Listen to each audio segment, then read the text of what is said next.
right, here we go. Overdrive, off and running. TSN 1050 on the TSN app, your home smart speaker. Soon to be up on TSN 4. Brian Hayes, Frankie Corrado. Happy 4th of July to all of our American listeners and watchers and viewers and followers. And there's Bruce Springsteen. I just heard Al's brother play Carlo on the morning show this morning. Absolutely destroy his name. Like, I don't know if you heard that, Frankie, but no. Yeah. Shout out to Bruce Springsteen. What a rock star that guy is. Okay, play that again, please. Shout out to Bruce Springsteen. What a rock star that guy That's is. not even close. Is he eating breakfast when he said that? I don't know if he knows his name. All right, because Fair. That was an attempt, right? And I think he felt like he landed it enough where he could just keep going. Right? Because usually, like, if you butcher a name that badly, you'll reset and then say Springsteen. What am I talking about here? Moving on. I think Carlo gave it the screw it, man. Maybe no one will notice because I'm just going to keep going. Because he did not slow down there. Just one more time. Not. Give it to us one more time. Shout out to Bruce Springsteen. What a rock star that guy is. You know what it sounds like? It sounds like, since it is the 4th of July and we just had Canada Day, it sounds like you've been sitting around the campfire and it's now 3 a.m. and you've had 42 Coors Lights, and that's how you're saying, hey, play that Bruce Springsteen Play Bring song. Rings. Yeah, who? Springsteen. Who? Just play something. Press play. Get it on shuffle. Yeah, that was a butchering by our boy. And I was sitting here preparing for the show, listening to Al's brother, and he was talking about brisket in the last segment and salivating on the air about how great brisket can be. And he gave a shout out to his cousin because apparently his cousin can really fire up a great brisket. And I love Al's brother, and I love his passion for basically anything. I can hear Al's brother talk about anything. But that was a level of passion and intensity I'm not sure I've seen him bring to the table before. Like, you got to go back and hear it. Like, he was in for cause. This guy was absolutely on fire talking about how succulent, how great a brisket can be, what you got to do to make it peak. If it doesn't peak, where do the ribs come into play if we're comparing and contrasting? What has Al's brother cooked? Like, what? Let me ask you this. What has Al's brother cooked? Like, is he some chef in the kitchen? Like, he knows the temperature it needs to be at, how long you let it sit, you put it in the foil. Like, I don't think he knows how to do anything. I think he's a manager. Yeah, exactly. He's a professor. Like, he might be able to teach, but I don't think he gets in there and actually acts on it, because whenever I see him post anything online. Okay. All right. I guess that's reasonable. He's probably in the studio listening to us right now. Al's brother. Show your face, Al's brother. Show your face if you can. If not, just, be a voice of God here. Do you know how to actually cook anything? Because I only see your dad and your mom actually doing stuff when you ever post anything online. I absolutely can cook. I am ashamed that you don't think that I can cook at all. Of course I can craft cook. dinner doesn't count. Yeah, we're talking like really Oh, high-end geez. stuff that you seem to love. Like, I heard your brisket talk, and I tend to disagree. A brisket's okay. A little salty for my liking. I'm not a huge fan. I'd take ribs Never all had a day. good brisket. I haven't had your cousin's brisket, evidently, which, we're all prone to shout-outs. The cousin brisket shout-out is extreme, but I like it. Why is brisket so high on your list? Explain that to us. It's got just such a high ceiling. Like, if someone knows how to cook it, they've got that bad boy, they're cooking it overnight. Like, that's the thing with a good brisket. Right. You pop that bad boy in at 6 p.m., and you're digging into it 24 hours later. If you've cooked it properly at the right temperatures, you've got the right seasoning on it, it's so juicy. It is just outstanding. You've got the spices right.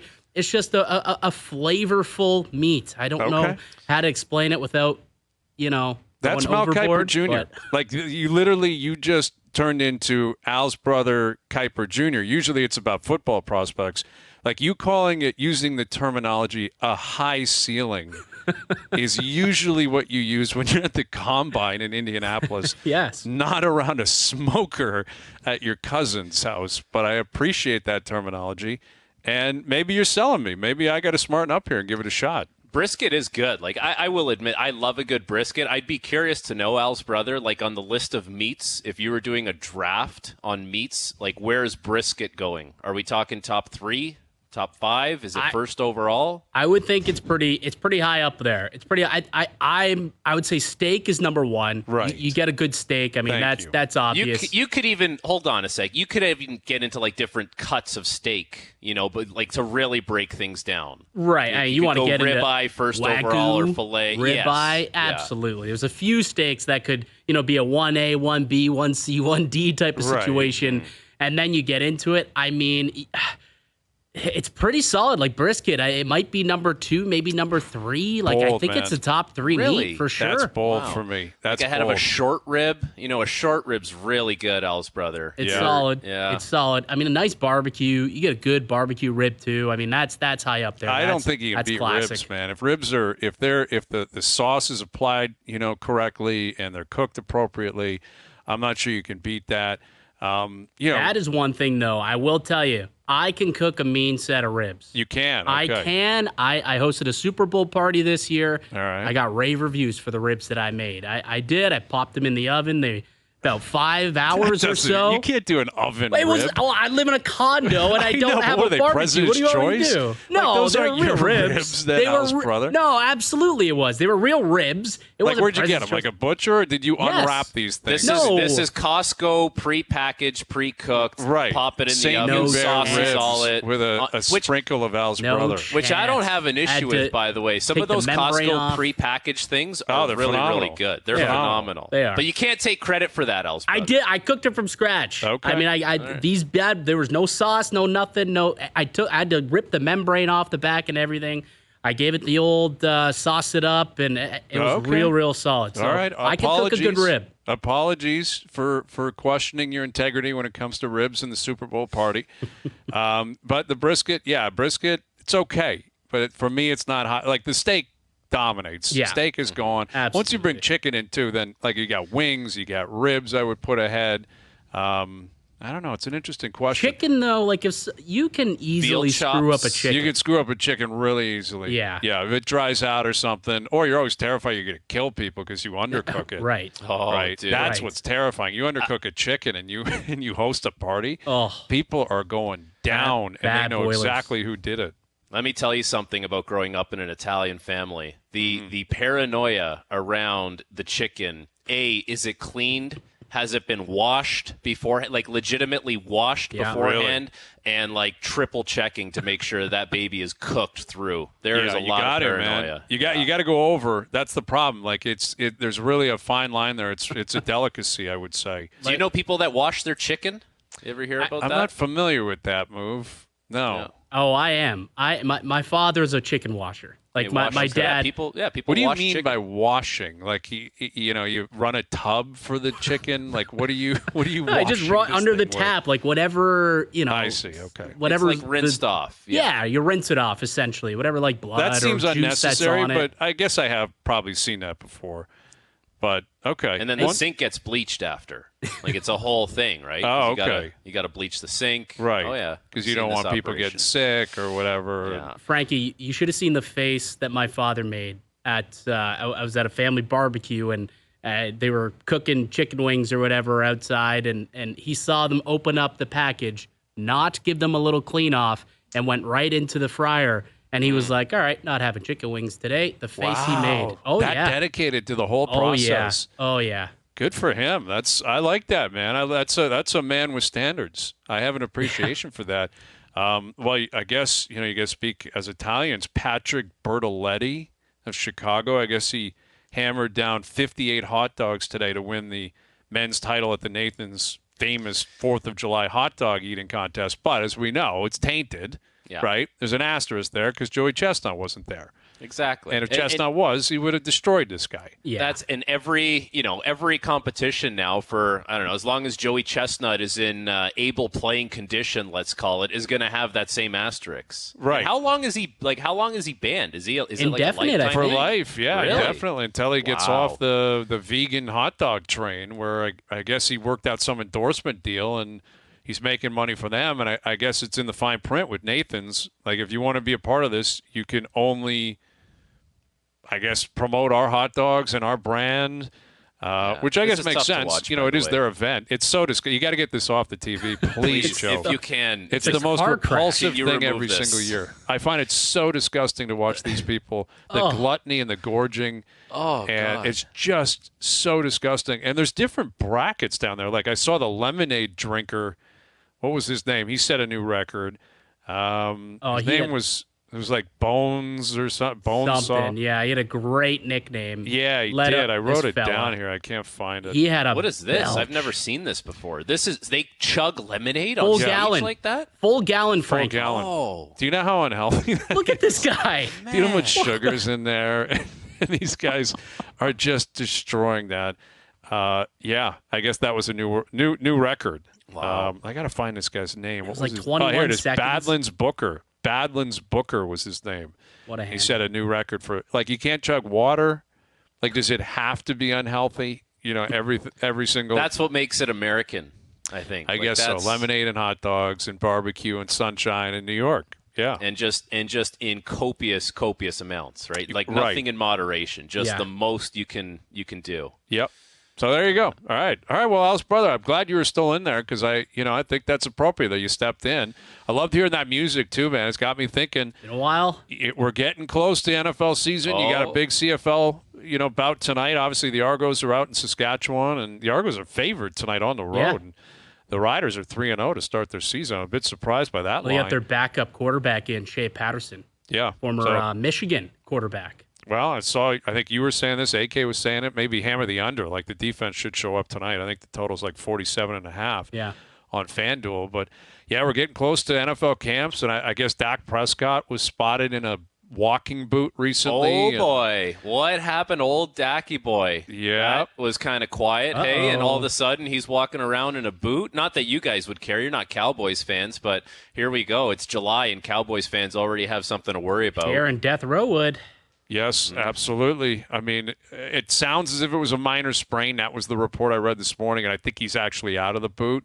Although that looks like it was taken within the last, little while.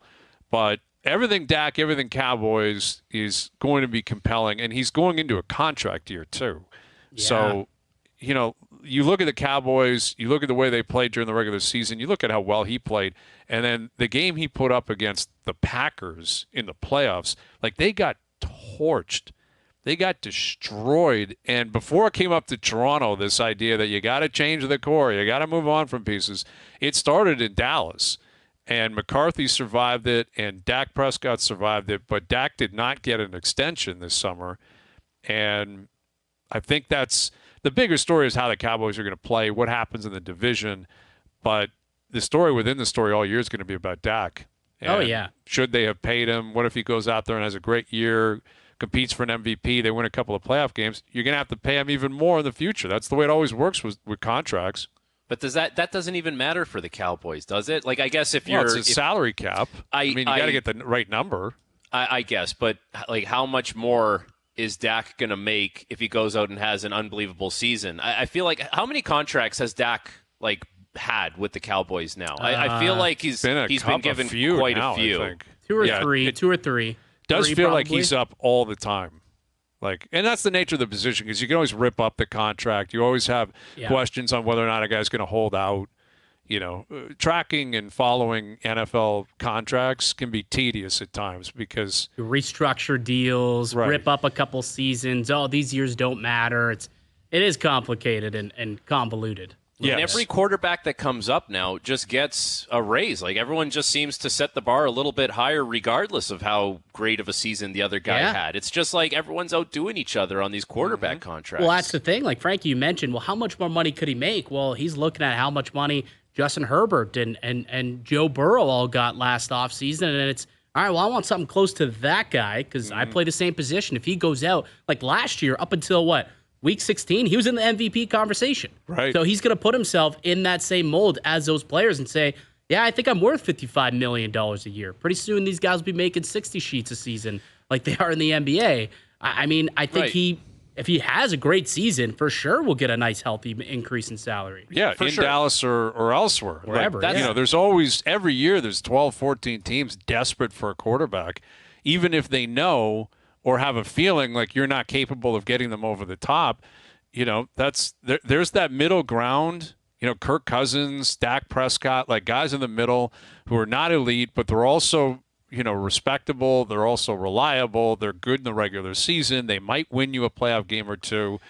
Those guys make a lot of money, and they just kind of cruise through football because they stay somewhere for a while. And Dak's been in Dallas his whole career. Yeah. But, Cousins went from Washington to Minnesota and now Atlanta. And what happens is teams realize after a while, I can't take the next step with this guy, so I'm going to try to find someone else. But there's another team that their next step is just making the playoffs, and Kirk Cousins can do that for you, or Dak Prescott can do that for you.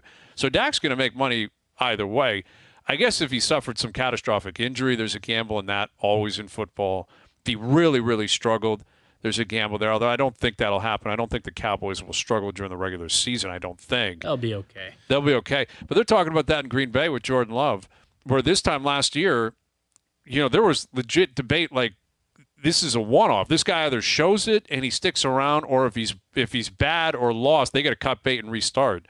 And now, I saw Louis Riddick tweeting about this, talking about it on ESPN. A number of analysts saying this, like, you got to lock this guy up, and pay him a fortune because he knows how good he was this year, and he knows he's probably just going to keep going. It's kind of crazy how quickly that's happened in Green Bay.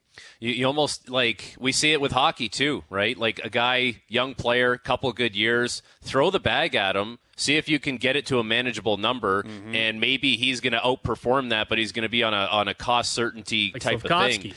Sure, that's a great example. Like the guys in Ottawa that did it, but they have to hold up their end of the bargain. I think with Jordan Love, that was pretty impressive what he did from start to finish last year. Like you would feel pretty secure about him being able to do that for the long term there in Green Bay. I got there quickly. I got to be honest. Like the way he played in the second half and what he did in the playoffs, like he was phenomenal. And they got a lot of young weapons there. Like they're not spending any money on the offensive side of the ball, like none. And they got a lot of young weapons on the outside. I think they got a pretty good run game. Now they got Jacobs. Yeah, like they're going to be a team to be reckoned with, I think. And, I got to admit, like as a Packer fan, I understand, it's got to be aggravating for a lot of other fan bases because you went from Favre to Rodgers to Love. Like legitimately, I would not be shocked if Jordan Love was a top 5 quarterback in the league this year. What about the division, Hayes? Shocked. Like what about what's happening in the division? Minnesota taking a step back. Would they not be? Yes. Like Detroit Bears are going to take a step forward, but I still think it's going to take some time. Marginally. The Bears are still pretty far away. And Detroit, we kind of know what Detroit is. They'll be good. They'll be good. Yep. Right? But, so around them, there's not a lot of teams taking significant steps. They didn't take much of a step back, and all of a sudden they're kind of right back to where they left off. That would be very frustrating for Bears fans, Viking fans, even Lions fans for that matter. Absolutely. And, if you're just a fan of a team that's been chasing a quarterback forever, like the Browns have been doing that forever. They're still there. Deshaun Watson. How can you have any faith in Deshaun Watson figuring things out? Who did they bring in after? They brought someone in after who did okay. Well, Flacco, but then... Yeah, that's right. He went to Indy as a backup. Flacco, exactly. Yeah, no, I'm curious now, like team win totals on FanDuel. Let me look up Green Bay here quickly. I would guess they're at 9.5 or 10.5. That'd be my guess. Your guess is 9.5 or 10.5. Frankie, what do you think the total is on FanDuel for the season for the Packers? I'm going to go, I'll go 10.5. I don't know. It's 9.5. I'm going to hammer the over right now while we're on the air. I love the over. You got to pay juice on that, minus 138. But I could see a 12 or 13 win season. I also, looking at it, the Cowboys are 10.5 total on FanDuel, and the Bears are 8.5. Like, how do you just – I know the Bears, they made some moves. They made some trades. They brought in Sweat at the end of the year. Like, they feel like they do have a good defense. They have a formidable defense.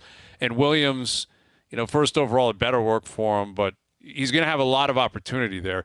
But how are they an 8.5 point or 8.5 win prop on FanDuel, and the Packers are 9.5? It's going to come down, obviously, to whether or not Caleb Williams can pick things up quick enough, right? Like he's set up so great to have success. You talked about the defense and how solid they are. I mean, they drafted Roma Dunze with their number 9 overall pick. He's a stud weapon. They brought in Keenan Allen. They already brought in DJ Moore last year. They've got Cole Kmet as a tight end. And they've done some good work along the offensive line. They've really started to improve last year. So they did everything right around the quarterback position. And this year, lucky enough to be able to pick first overall once again.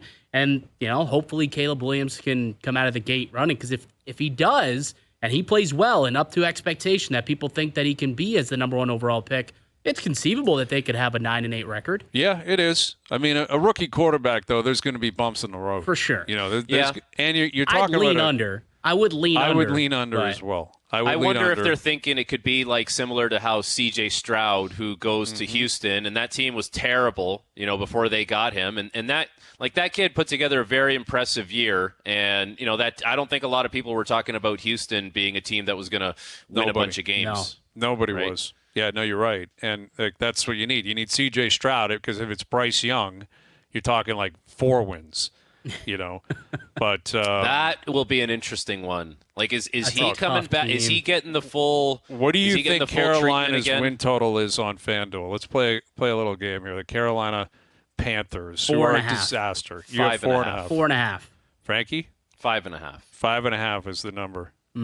That might be generous. I thought I was being taking the generous under. there. I would take the under, man. I don't see them winning 5 games or 6 games. Neither do I. I don't see a 6-11 season for them. It's not a great division, so, could you compete with the Saints? Yeah, the Buccaneers probably. So I guess they're probably factoring in maybe you get a split with those teams in the division.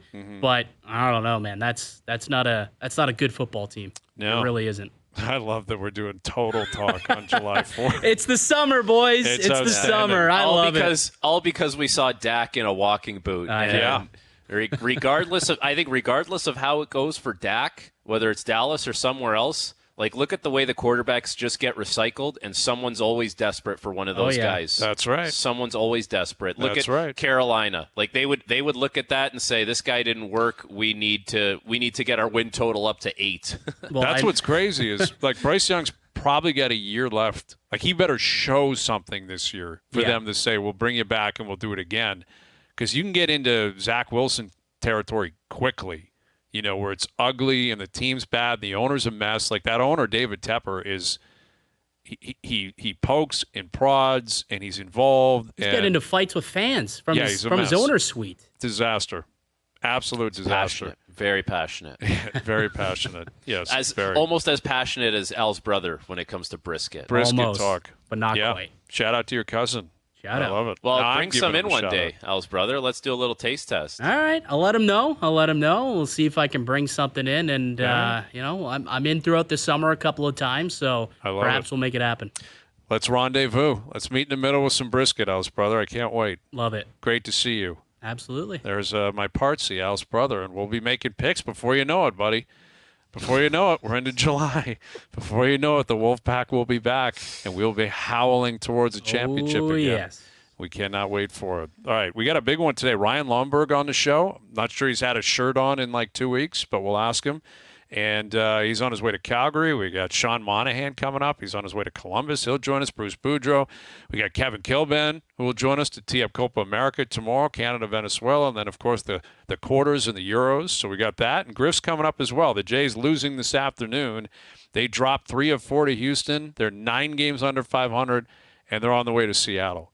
So bad ball club. Not a good team. It's not good. Not a good scene. You There's not much go of a to the high bullpen. brisket ceiling there with the Blue Jays right now. No. You can't. You cannot go to the bullpen. As soon as you go to the bullpen, game over.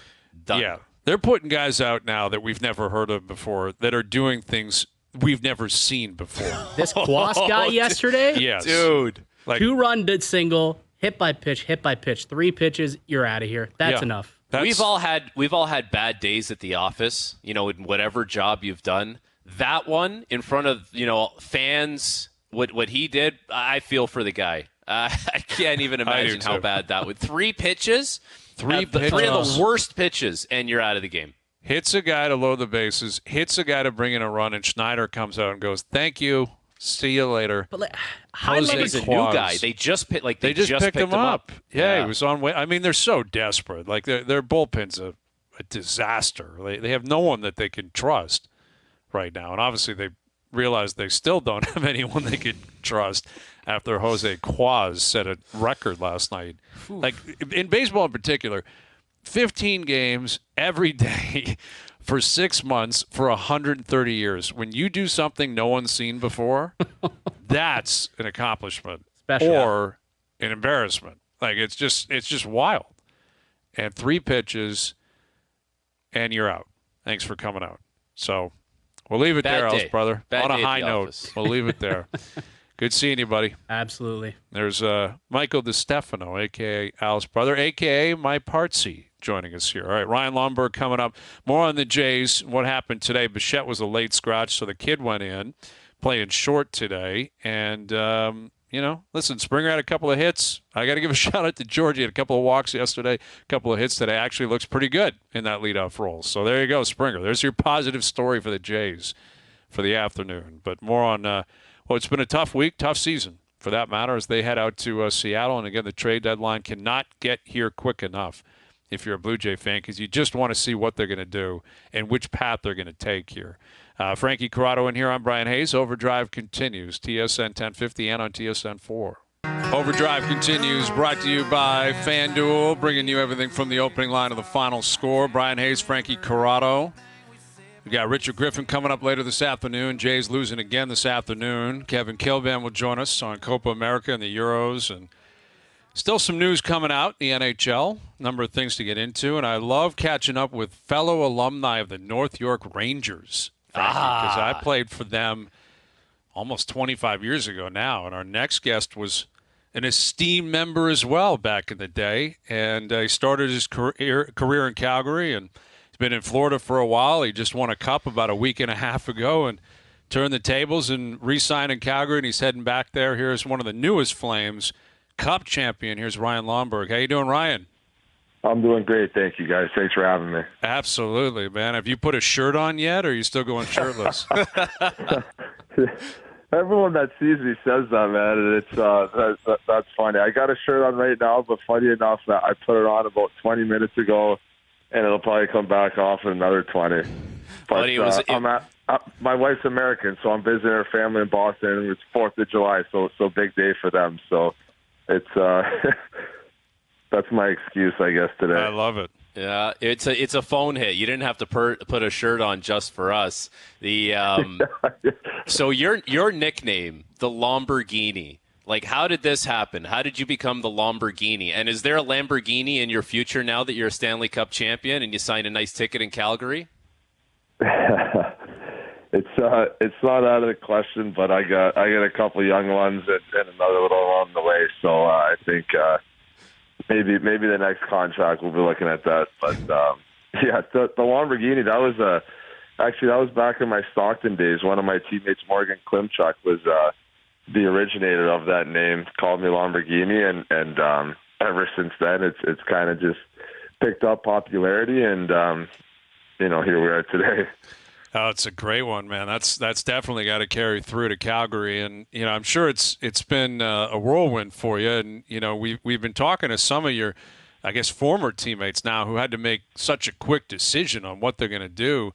We discussed it constantly on our show, like the timeline of the Cup final, the draft, free agency.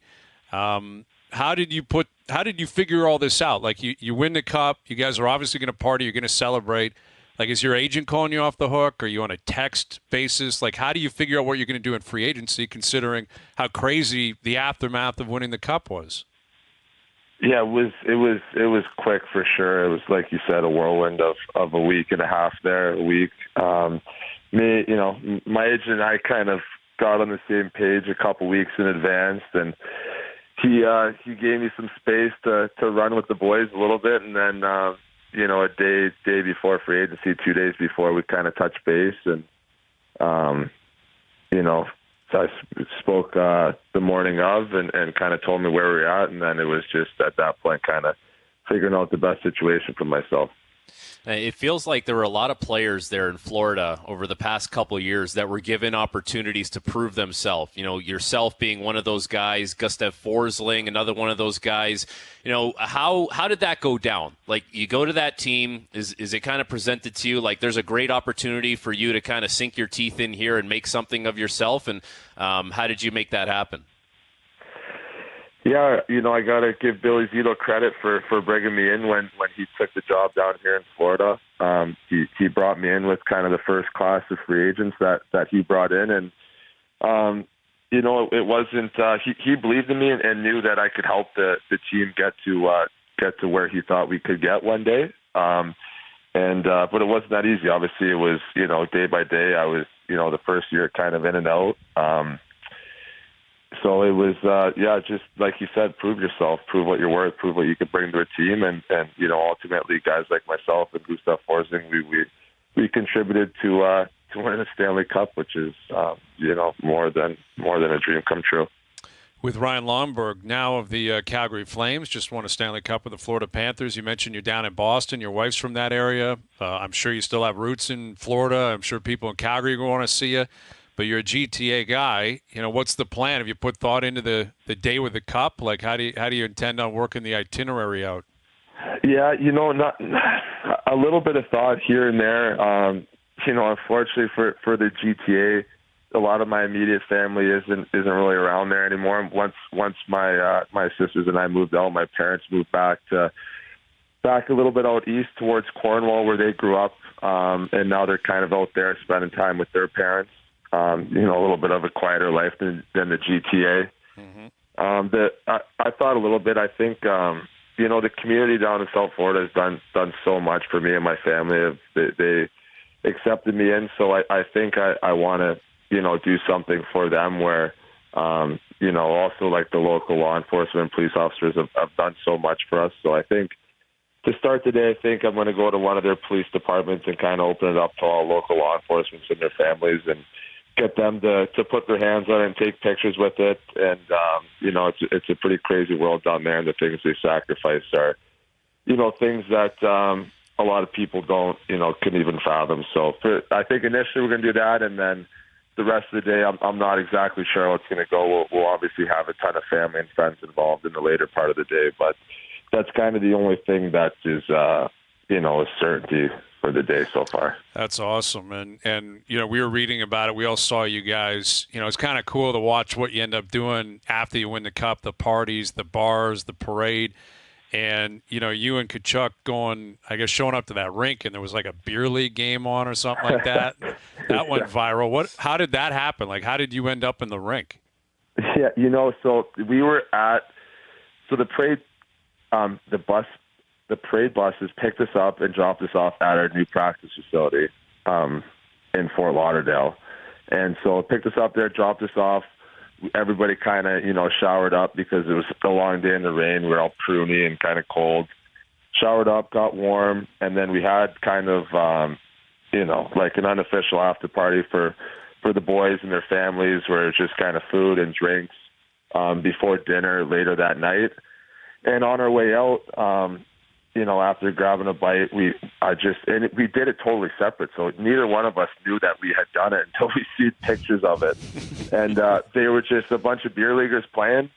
You know, I said, screw it, I'm going to go on the bench and start saying what's up to these guys. And, you know, obviously they stopped the game and said what's up, and then they even let me jump on the ice and drop the puck to get them going again. So it was awesome. You know, the community down in South Florida, they're great. It's all the success we've had the last couple of years has brought the game to a new level down there, and it's cool to see. Absolutely. Those are amazing pictures. And you know what? Like, I think, you know, you're from the GTA. You probably realize the misconceptions with that market in Florida. You know, people will make jokes and say, you know, the building's never sold out. No one goes to the games. You know, the success that team has had in Florida over the past couple of years, people came out. You couldn't get a ticket. The fan support in and around the city looked like it was amazing. Is it exactly how it looked when you were down there experiencing it? Like, how much did it grow over your time there in South Florida? Yeah, it did. Even from the first second I got there, you have people coming up to you in the grocery store saying, good luck, go get them. Very knowledgeable fans, it has grown a ton throughout the years. You see the parking lots of the local arenas more and more full, just kids signing up for classes and learning to skate and just wanting to play the game.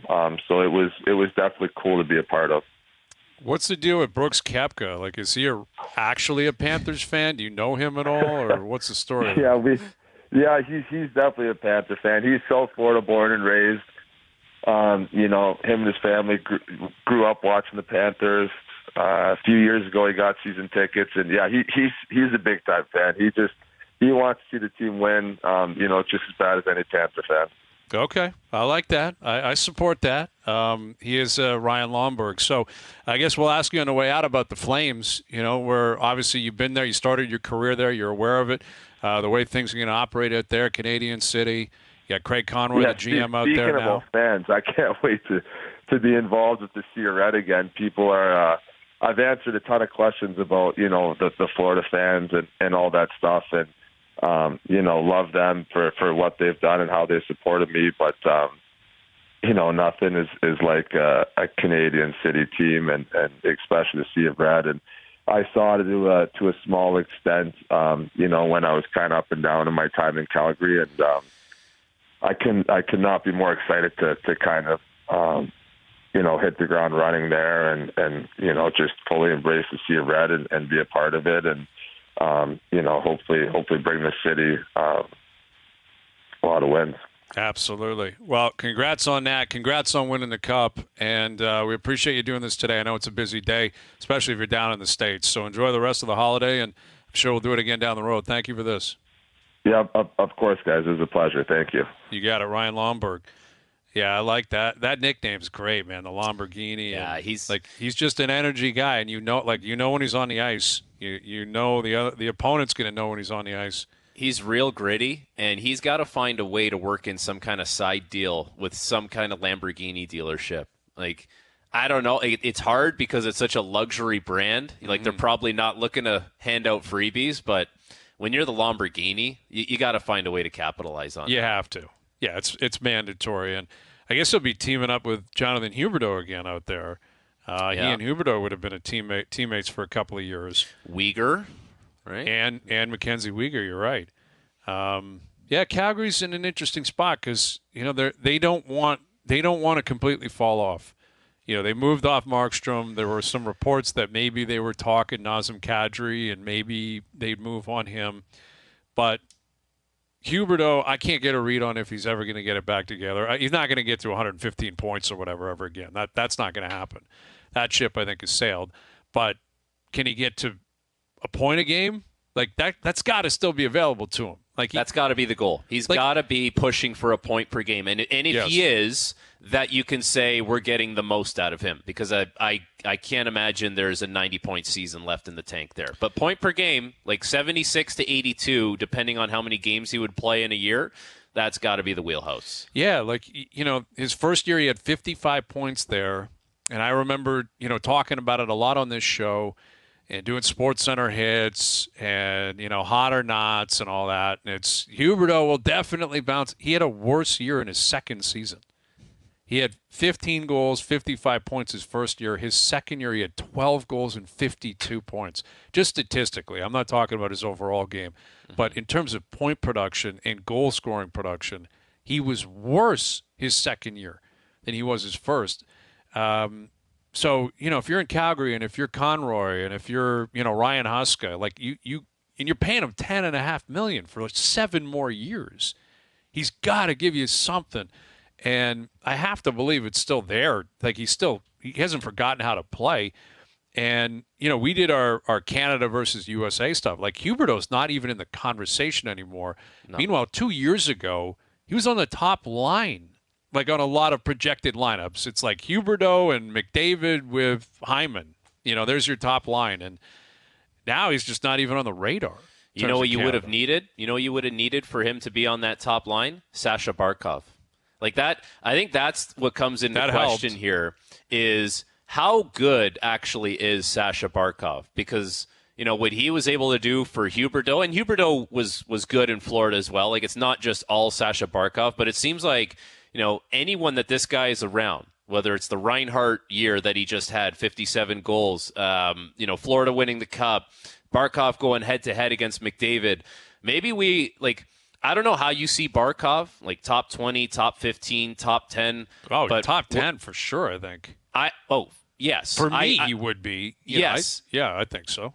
But maybe we don't give him enough credit. Like maybe he's in that top 7 to 5 range. Yeah, we discussed recency that. Bias. We had sure. a confirm or deny or a Jerry's or whatever. They all blend together. We did it, a few weeks ago, and I think I asked, will Sasha Barkov be in the top 5 of TSN's top 50 list in September? And I don't think he'll crack the top 5 because you're going to have McDavid, you're going to have McKinnon, Makar, probably Draisaitl. Kucherov, Draisaitl, Matthews, like some combination of that 6, probably. Yeah. But is he 7? Is he 8? Like, I think he was in the top 10 coming into this season. Do you know where he was on TSN's top 50? I thought someone told me recently he was like 20 or 22 That's absurd. On our list. That can't that be means right. That means I think I had him I think I'm at him 10 or 11. I can go back and tell you where I had him. That means people had him in the 30s. Like if if you kind of average that out, which is crazy. Mm-hmm. And every year, I think I've said this a few times now. Stop me if you've heard this before. But every year the players do their player poll, and they say Sasha Barkov is the most underrated player, and people lose their minds on Twitter. It's like, how are you ignoring him? It's just because he's in a market that doesn't get a lot of attention. But maybe the players are actually trying to tell us something. Like, if you think he's a top 15 guy, you're wrong. Like, he's a top 5 guy. He's a top 6 guy. Like, right. You guys probably still are underrating him. Yeah, he was. He was 22nd on the list last year. That's absurd. Absurd. And obviously, he exceeded that greatly. And listen, it's difficult to project every year because, maybe Pasternak scores 60 again and he'll pass him, and maybe he should be ahead of him. Maybe Quinn Hughes should be ahead of him going into this year. I don't know. But he's definitely – I'd be surprised if he wasn't in the top 10. Like, very, very surprised. And he will undoubtedly be in the top 15. Undoubtedly. There's no chance he doesn't take a massive step forward in terms of the top 50 list in the fall. But yeah, that's interesting. 22. Yeah. We should go back on that and look at it, and just again, if you're talking 22, it's not a massive snub. It's not like he was outside of the top 50, and I'm sure the 21 players ahead of him, you're talking obviously great players, but if you look back on it, there's no way he was the 22nd best player in the league this year. Like, do you want to do something that we got all summer? Like, you want to do something with the top 50? You want to audit the top 50 at some point? We should audit the 50. We should audit the 50. Maybe Doogie can come up with something where you and I do like an audit on the top 50. We should do like an up and down list. Why don't we do that? Why don't we come back? We'll set it up, and maybe we can do that into the 5 p.m. hour. Brucey's coming up. Brucey can help us. Okay. And maybe we'll try to rapid fire through the top 20, and we'll either go up or down the list. I like that. Based on let's do that. That's okay. We're evaluating what was. And now we're going to have a different approach on what's going to happen in the future. It's the top 50 audit. The top 50 audit. We're auditing TSN. That's what we're going to do right now. And two of us are voters in this, so yes. We're going to audit ourselves, I guess. Yeah. Overdrive continues. TSN 1050 and on TSN 4. All right, I have access to TSN's top 50 from September 2023. Projecting the 23-24 season. We'll get to that at 5. We'll do some arrows, right? Is this player going to go up next year, down, maybe stay right where he is? We'll get to that in about 10 minutes. Doogie posting polls on Twitter that are just getting smoked, one way over the other. We asked on Twitter earlier, how would you handle the trade deadline? The Blue Jays, if you're the Blue Jays management, and 93% of the votes saying clean house. Now, that obviously is not an exact science, but how often do you see a poll that's 93-7? I think that speaks to how people are feeling right now. And has 0% chance of happening. Because you know why? That would mean that management group would be admitting to all the mistakes that they've made, and they will not do that. So there's 0% chance that it happens, even though 93% of the people want that to happen. Yeah, you're probably right. And that would start at the top even. Mark Shapiro's got to make that call, right? And then it filters down to Atkins, and then Higher Atkins, than that. That or would even have to higher go than that, higher the than owners. that. That's right. Yeah. Although you would think the owner would look at this, Rodgers, and say, we're spending a fortune here, and this team is getting destroyed. And within the marketplace, like, you're constantly trying to evaluate how your fans feel. You're avoiding apathy as much as you can. People really, having negative kind of feelings towards your group.